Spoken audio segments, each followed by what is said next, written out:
ଆପଣଙ୍କର ବୟସ ଅଛି ଏବେ, ଆପଣ ଯାହା ଇଚ୍ଛା ତାହା କରିପାରିବେ। ଆପଣଙ୍କୁ କେହି ବି କିଛି କହିବେନି। ଆପଣ ଗୋଟେ ମା ସମାନର ନାରୀକୁ ଆପଣ ଖରାପ ଚକ୍ଷୁରେ ଦେଖିବେ। ନିଜ ଝିଅ ସମାନର ଗୋଟେ ଝିଅକୁ ଆପଣ ଖରାପ ଚକ୍ଷୁରେ ଦେଖିବେ।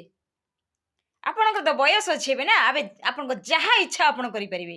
କିନ୍ତୁ ଯେତେକ ଭୁଲ କରୁଛନ୍ତି, ଆପଣ ଯାହା ବି କରୁଛନ୍ତି, ଆଉ କିଛି ଦିନ ପରେ ଯେତେବେଳେ ରୋଗ ଶଯ୍ୟାରେ ପଡ଼ିବେ କି ବେଡ୍ ଉପରେ ସେମିତି ପଡ଼ିଥିବେ, ସେତିକି ବେଳେ ଭାବୁଥିବେ ମୁଁ ଯେତେବେଳେ ଯୁବା ବୟସରେ ଥିଲି କି ପାପ ସବୁ କରୁଥିଲି। ସେଇ କଡ଼ା ଗଣ୍ଡା ହିସାବ ସୁଧ ମୂଳ କରି ଆପଣଙ୍କୁ ଦବାକୁ ପଡ଼ିବ। ଆପଣ ଯେତେ ଭୁଲ କାମ କରୁଛନ୍ତି କରିଯାଆନ୍ତୁ, କାହିଁକି ନା ଆପଣ ଏବେ ବେହୋସରେ ଅଛନ୍ତି। ବୁଝିପାରିଲେ? ସେଥିପାଇଁ କୌଣସି ନାରୀକୁ ଆପଣ ସମ୍ମାନ ଦେବା ତ ଦୂରର କଥା, ଅସମ୍ମାନ କରିଚାଲିଛନ୍ତି।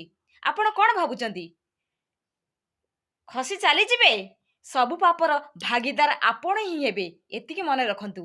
ଯେଉଁ ଲୋକଟା ଗୋଟେ ମା ବୟସର ମହିଳାକୁ ଖରାପ ଚକ୍ଷୁରେ ଦେଖେ, ତାକୁ ଖରାପ ଭିଡିଓ ଦେଖାଏ, ଅଶ୍ଳୀଳ ଅଙ୍ଗ ପ୍ରଦର୍ଶନର ସବୁ କିଛି ସେୟାର କରେ, ସେ ପୁରୁଷଟି ନା କଲବଲରେ ମରେ। ମୁଁ କହୁଛି, ଗ୍ୟାରେଣ୍ଟି ଦେଇ କହୁଛି, ତା ଜୀବନଟା ପୋକ ମାଛି ଭଳିଆ କଟେ। ସେଥିପାଇଁ ନିଜକୁ ସାବଧାନ କରାଅ, ଆଉ ସବୁବେଳେ ଗୋଟେ ନାରୀକୁ ସମ୍ମାନ ଦେବା ଶିଖନ୍ତୁ। ବୁଝିପାରିଲେ?